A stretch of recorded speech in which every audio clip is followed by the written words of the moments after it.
Bertrand Deckers, vous le connaissez, il est chroniqueur royal, et le professeur David Kayat. Bonjour messieurs. Bonjour. Bonjour. Et sont avec nous dans ce studio pour évoquer la princesse Kate qui a annoncé vendredi dans une vidéo être atteinte d'un cancer sans en préciser la nature. C'est évidemment un coup de massue pour la famille royale britannique. Est-ce qu'on sait, monsieur Kayat, le cancer dont souffre la princesse Kate ? Non, et je dirais c'est un peu dommage parce que où on va dans la transparence et on dit qu'on a un cancer et on peut dire de quel cancer il s'agit, il n'y a pas de secret, où on le dit pas. Mitterrand l'a pas dit, je comprends qu'on le dise pas quand on est une personnalité publique, mais à partir du moment où on veut parler de transparence, non. Alors quelles sont les hypothèses ? Bien sûr, tout ça c'est suite à une intervention sur l'abdomen, sur le ventre, donc. Par ordre de fréquence, ça serait un cancer du côlon, sauf que ils ont un peu flouté parce qu'ils disent au départ on pensait que c'était bénin, puis 2 mois après on constate que c'est un cancer. Or c'est rare qu'on opère un cancer du côlon sans savoir que c'est un cancer du côlon, puisque normalement on fait une coloscopie avant et on fait une biopsie pendant la coloscopie et on sait où on opère si on a affaire à un cancer ou pas. Alors ensuite le deuxième cancer auquel on peut penser, c'est un cancer de l'ovaire. C'est une femme. Elle a un peu l'âge des cancers de l'ovaire, c'est un peu plus jeune que les cancers du côlon. Et à ce moment-là, c'est vrai que des fois, on opère pour ce qui semble être un kyste bénin de l'ovaire. Et puis, à l'anapathe, c'est-à-dire quand on regarde tout ça au microscope, on voit qu'il y a en fait au milieu des cellules cancéreuses. Et à ce moment-là, c'est un cancer de l'ovaire. On révise notre stratégie. Et à ce moment-là, effectivement, il faut faire de la chimio.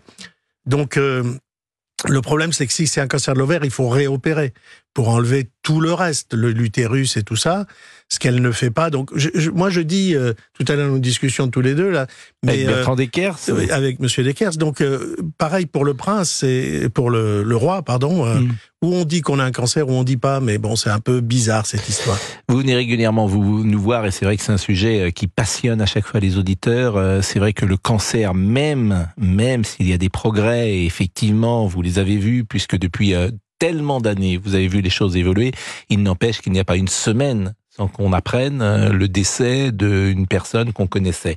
La semaine dernière, c'est Laetitia Krupa, journaliste, qui est parfois passée par Europe 1, c'est également Frédéric Mitterrand, dont on dit qu'il est décédé d'un cancer de la prostate. Et je me disais, je fais juste une parenthèse, tous les cancers de la prostate, sans doute, ne se ressemblent pas, j'imagine. Absolument. Les cancers de prostate se guérissent très très bien. Il y a bien sûr encore des morts et c'est ce qui est. Mais alors ça veut dire quoi lorsqu'on apprend que quelqu'un est mort d'un cancer de la prostate ? Ça veut dire qu'on l'a appris trop tard ?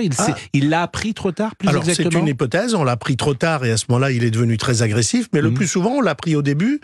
Mais on lui a fait un premier traitement, ça a marché pendant 2-3 ans, puis un second traitement pendant 3-4 ans, enfin 2-3 ans, et chaque fois, traitement après traitement, puis à un moment donné, on n'a plus de traitement qui marche, les cellules du Là, cancer... c'est pas le cas parce qu'il avait annoncé sa maladie il y a 1 an. Oui, il a peut-être pas dit tout de suite quand il l'a eu.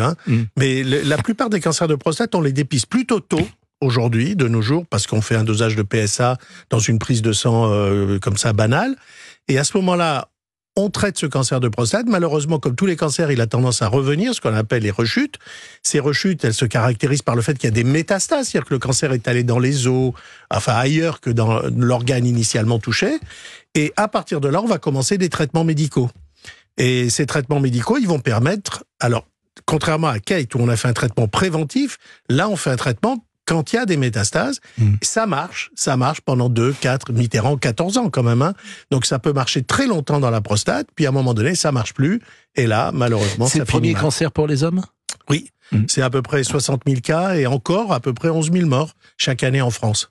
Ah, c'est pas rien. Alors c'est 60 000 cas, mais la durée de vie, oui. Non, mais la durée de vie, même avant la mort... C'est une personne sur 6, hein. Oui, c'est ça, à peu près une personne sur 6. Enfin, une sur 6 atteint. Oui. Qui va mourir. C'est un homme sur 9. Et combien de personnes, combien d'hommes auront dans leur vie, statistiquement, un cancer ? Environ 1 sur 9, comme pour le sein à peu près, chez les femmes. Je pensais que c'était plus que ça. 60 000 cas, les femmes, c'est 58 000 à peu près, donc c'est à peu près pareil. Je pensais qu'il y avait plus de cas de cancer de la prostate. Alors attendez, je fais une correction. Oui. Il y en a beaucoup plus, mais on ne le sait pas. Si on fait les autopsies des gens qui meurent d'accidents de la route, d'infarctus, on voit que 60% des hommes de 60 ans et 80% des hommes de 80 ans ont un cancer de la prostate dans leur prostate. Mais il ne s'est pas révélé du tout. Parce qu'il y a beaucoup de cancers de prostate. Ce chiffre que je trouve extravagant. Il est facile à retenir. 60% des hommes à l'autopsie pour autre chose, on est d'accord. Hein. Il y a des gens qui meurent d'autre chose. Quand on fait des autopsies, 60% des hommes de 60 ans, et à peu près, hein, c'est 80% des hommes de 80 ans, on va leur trouver des cellules cancéreuses dans la prostate. Mais ça ne veut pas dire qu'ils allaient... Enfin, ce cancer, il dormait.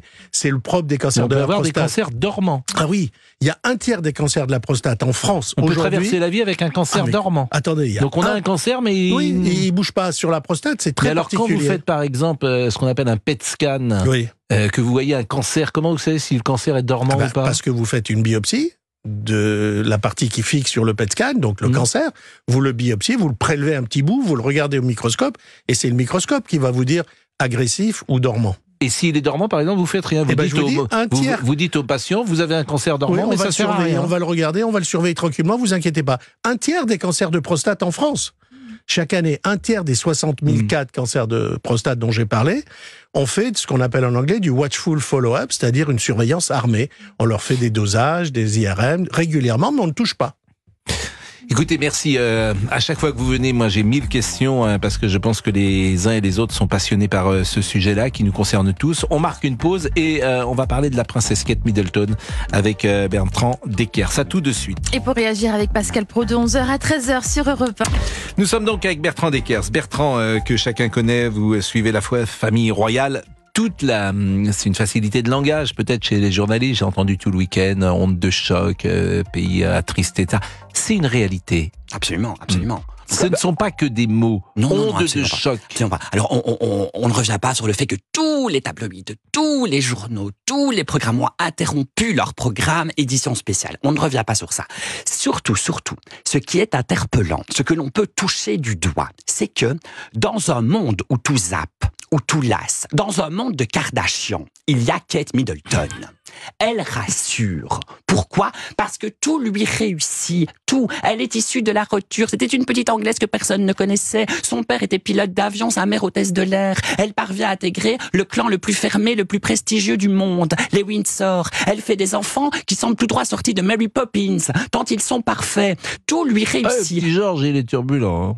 Il est futur roi, il est surtout déjà. Ah non, c'est pas George, alors c'est le petit. C'est Louis. Louis, il est turbulent. Et soudain, patatras, voilà, cette annonce qui nous rappelle atrocement qu'en effet, voilà, la maladie n'épargne personne, même ceux à qui tout réussit. Elle est un exemple pour les Anglais. Tout le monde connaît Kate Middleton. Comme elle est quasiment dans les journaux, ils la connaissent mieux que leurs frères, leurs sœurs, leurs cousins, leurs cousines. Donc ils ont vraiment l'impression, les Anglais, que c'est un membre de leur famille à qui on vient d'attaquer. Elle avait quand même masqué au départ avec une communication qui, sans doute, cette annonce est-elle le résultat du couac avant, non? Moi, je pense que ce n'est qu'une interprétation personnelle. Vous savez, on a su dans les derniers jours qu'il y a eu une tentative de hacking. On a tenté d'ouvrir le fameux dossier médical à la London Clinic de Kate Middleton. On a tenté de le lire, si je peux dire ainsi, pour venir avoir des nouvelles, des informations, pour prendre connaissance, des informations et éventuellement les vendre à des journaux. Il se dit qu'ils ont eu peur qu'en effet, on soit parvenu à ouvrir ce dossier médical. Même c'est impossible. Ils ont souhaité reprendre la main sur la communication. Comment garder un secret? Je peux demander à Monsieur Kayat, mais à votre avis, combien de personnes sur un patient sont au courant en direct? C'est beaucoup de gens. C'est énorme. Les ambulanciers, les infirmières, les aides-soignantes, les agents hospitaliers, tout ça, les médecins, les anesthésistes.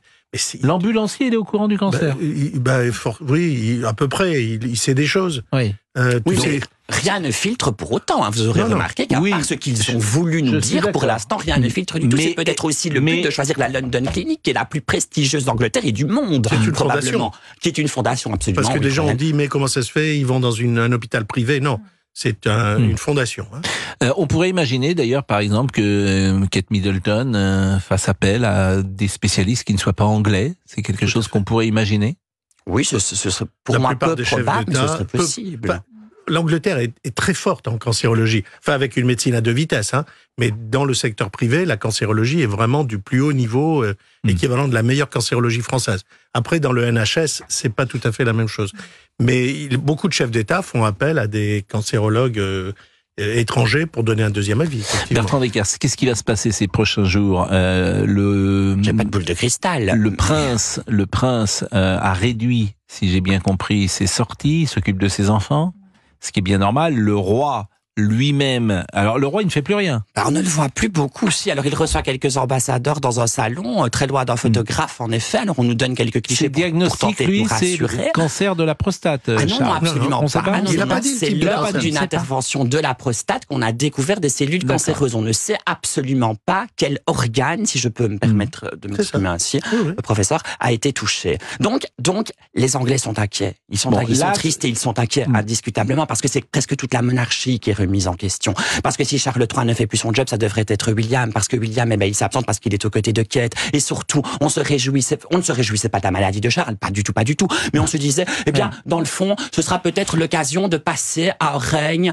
de personnes jeunes un peu plus rapidement. Mais en réalité, avec William, qu'est-ce qu'on attendait surtout? C'était Kate Middleton que l'on attendait. William va être très bon d'un point de vue constitutionnel pour faire un travail de bureaucratie. Il est très bien préparé à cela. D'un point de vue image, c'est Kate Middleton que l'on attend. Et la monarchie aujourd'hui, c'est une monarchie constitutionnelle, ce n'est plus que de l'image. Attention, parce que effectivement, dans l'ordre de succession, nous avons Charles. Ensuite, par définition, nous avons le prince William. Et après, c'est le prince George. Mais quel âge il a, George? Il va avoir 11 ans au mois de juillet. Donc, dans ces cas-là, il y a une régence. Il y aurait alors une régence qui devrait en effet... Oui, mais alors William, ça voudrait dire que William, évidemment, ne soit plus de ce monde. Mais voilà, on ne souhaite évidemment pas. Voilà. Et moi, je me gausse un tout petit peu et je me dis que Harry et Meghan, vous savez, doivent quand même se mordre les doigts à l'heure qu'il est. Parce qu'ils sont partis parce qu'ils disaient qu'ils étaient la 6e, 7e, 8e roue du carrosse. S'ils avaient peut-être attendu un peu, on aurait vu qu'elle aurait été presque reine, Meghan. Que voulez-vous dire, je voulais dire qu'il y a un aspect particulier de ce qui se passe en ce moment, c'est le retour à l'humanité du corps du roi et de la famille royale. Parce qu'ils sont censés être désignés, touchés par la main divine, et ils sont censés être quelque chose de au-dessus des autres hommes. Or, le fait d'avoir un cancer, les deux prouvent qu'ils sont des êtres humains comme les autres, même s'ils sont rois ou princesses.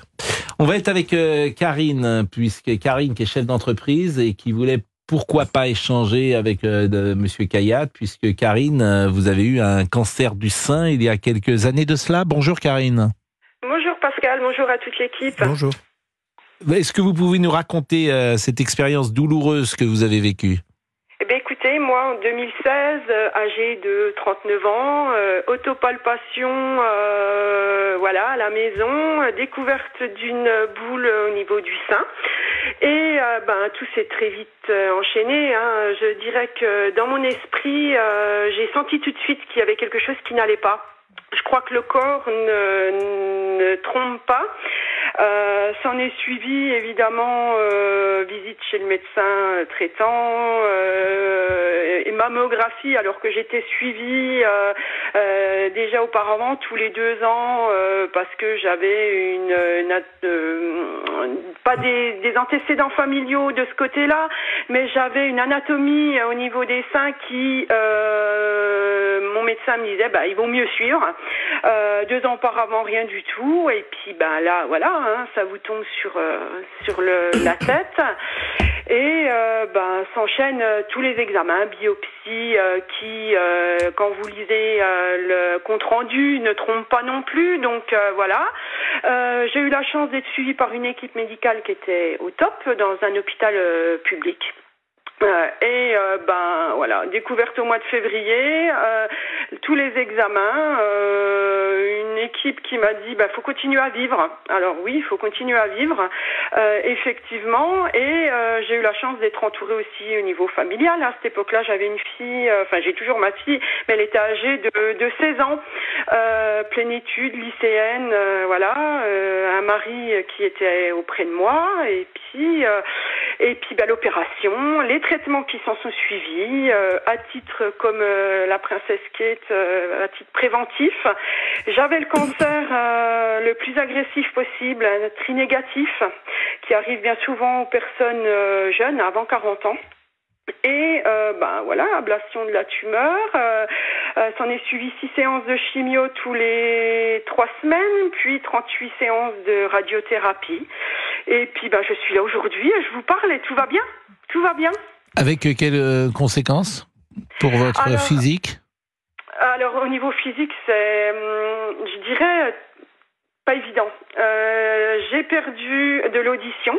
Donc, si je vous fais répéter les choses, c'est une des conséquences de mes chimios. Des douleurs articulaires actuellement qui sont compliquées, musculaires. La fatigue, elle est là.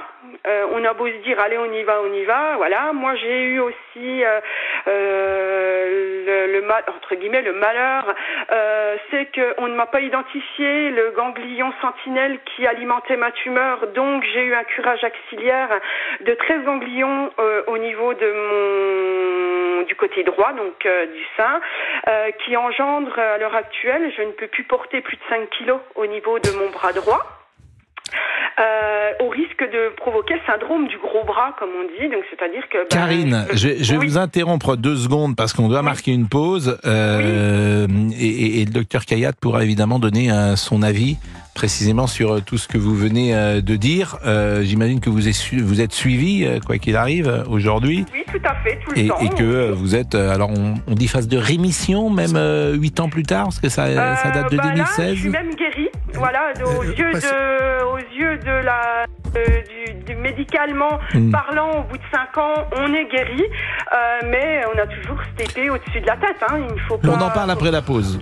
On en parle tout de suite après la pause. À tout de suite. Mot de réponse avant d'être avec Stéphane Bern de Monsieur Kayat, puisque Karine témoignait du cancer qu'elle a eu, cancer très agressif du sein en 2016 et dont elle est aujourd'hui guérie. Absolument. Et ça, c'est plus le cancer est agressif, plus on peut parler taux de guérison. Donc, comme elle avait ce qu'on appelle un triple négatif, c'est-à-dire un cancer vraiment relativement agressif, passé 8 ans, vraiment, on peut parler de guérison, effectivement. Alors, il y a les triples négatifs et puis il y a les triples positifs. Et c'est notre ami Stéphane Bern qui est un triple positif. Bonjour, cher Stéphane. Bonjour, cher Pascal. Bonjour, professeur. Bonjour, Stéphane. Je mets un peu de légèreté dans nos échanges, alors qu'effectivement, il n'y en a pas beaucoup ce matin, avec la princesse Kate qui a annoncé vendredi dans une vidéo être atteinte d'un cancer. Comment vous avez analysé, décrypté cette annonce, Stéphane ? C'est-à-dire que j'ai surtout vu, cher Pascal, la montée en puissance des complotistes sur les réseaux, suite évidemment à des erreurs de communication avec une photo qui avait été retouchée, puis ensuite des apparitions en public furtives. Donc il a fallu faire le jeu de la transparence. Et c'est ce que les communicants de Buckingham Palace et de Kensington Palace ont suggéré à la princesse de Galles, ce qu'elle a fait dans une vidéo où je l'ai trouvée tout à fait bouleversante. Elle avait des mots très justes, très simples. Elle a dit qu'elle allait bien, que c'est après cette opération qu'on a découvert que, en fait, il y avait des cellules cancéreuses et qu'elle allait devoir faire une chimiothérapie préventive. C'est-à-dire, je suppose, mais là, le professeur Kayat peut mieux répondre que moi, faire en sorte que on puisse éviter qu'il y ait eu des métastases, ou en tout cas que des cellules cancéreuses autour aient pu être propagées, et qu'elle se sentait bien, que dès que possible, elle allait reprendre le chemin du travail, en quelque sorte. Elle a choisi le moment des vacances scolaires, c'est-à-dire où ses enfants sont sortis de l'école de Windsor et où ils ne sont pas confrontés au regard des autres. Mais ce que j'ai trouvé le plus intéressant, c'est qu'à la fin, comme pour son beau-père, avec qui il s'est beaucoup entretenu ces derniers jours, eh bien, qui avait révélé son hypertrophie de la prostate, puis après son cancer, ça a provoqué en Grande-Bretagne, au Royaume-Uni, une inflation heureuse d'ailleurs de dépistage. Et je crois que c'est ça qui est le message important. C'est cette communication permet, alors qu'on sait qu'une personne sur 2 au Royaume-Uni sera confrontée à la maladie, eh bien de se dire que oui, comme une jeune femme de 42 ans, belle, rayonnante, etc., eh bien, il faut se dépister, il faut aller faire des tests. Je sais que c'est un mot qui fait peur, mais plus c'est pris, les Anglais ont dit early stage, plus c'est pris tôt, plus on a de chances de guérison. Et ça, c'est très important. Eh bien, merci beaucoup Stéphane Bern. Merci d'être intervenu sur l'antenne d'Europe 1. On vous retrouvera évidemment 15h, 16h, historiquement vôtre. Et puis peut-être sur les antennes du groupe France Télévisions ces prochains jours avec un programme. que vous pouvez nous annoncer peut-être? Écoutez, un secret d'histoire, et puis là, je pars préparer l'Eurovision, qui arrive au mois de mai. Il y aura pas mal de tournages. Oui. Mais vous savez que ça, c'est un de nos gimmicks, l'Eurovision, parce qu'on ne l'a plus gagné depuis 1977, comme vous le savez. Cette année, retenez l'année 2024, Pascal, vous verrez. Mais alors, je vais vous dire, je serais pas très triste, je serais très content si on gagnait l'Eurovision, mais j'aime tellement entendre Marie-Myriam chaque année. Bel enfant, aux yeux de lumière. Je trouve que cette chanson est tellement belle et tellement merveilleuse, et puis elle me replonge, j'avais 17 ans, non 77, j'en avais même 13, donc je trouve que c'est bien. Et c'est que cette année, quelle est notre... Slimane. Ah oui, Slimane, c'est bien. Ah oui, Slimane est très bon chanteur, très belle voix, Slimane. Je l'ai dans ma playlist. Bon, merci Stéphane Bern. Merci beaucoup. Merci à tous. 11h36. 11h, 13h.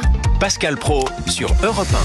Bon, Karine est toujours là, bien sûr, qui est chef d'entreprise et qui a annoncé, qui nous parlait tout à l'heure de sa maladie, de son cancer du sein. Mais ce que disait Stéphane Bern est intéressant, c'est-à-dire que Kate Middleton a parlé. Et j'imagine, professeur, qu'à chaque fois que quelqu'un a un cancer, il vous le dit, est-ce que je dois le dire à ma famille, à mes amis et dans mon univers professionnel?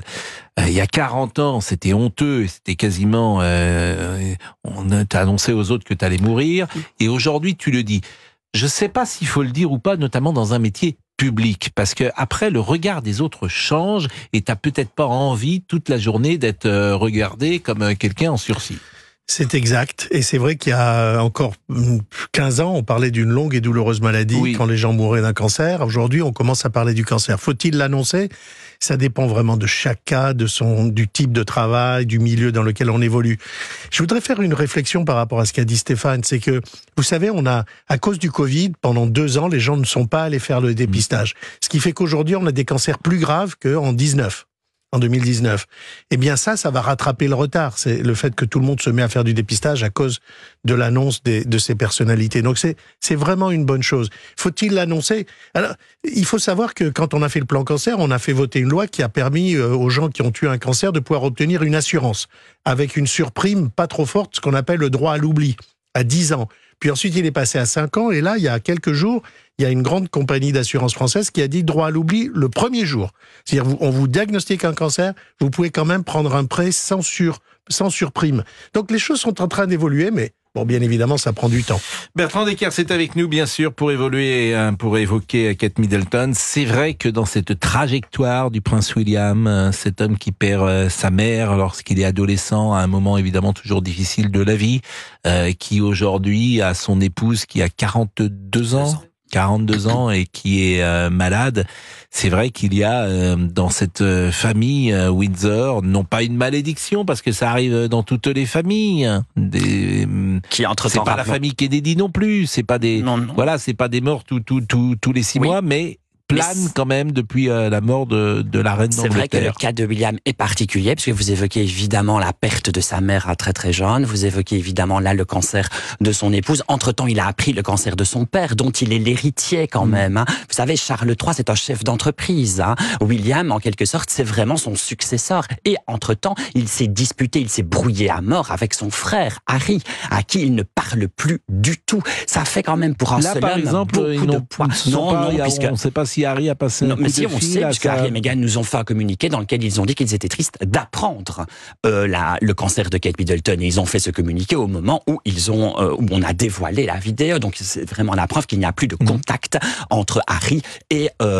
William. Et on rappelle quand même que dans son fameux livre Spare, Harry disait que Kate Middleton est complètement légère et stupide, et le cerveau d'un moineau, hein, disait-il, pour reprendre son expression. Donc vous voyez, on est quand même dans une famille où il y a de nombreux conflits. Pour les dîners de famille, c'est compliqué. Ambiance. Quand la belle-sœur a dit au beau-frère, c'est un cervelle de moineau.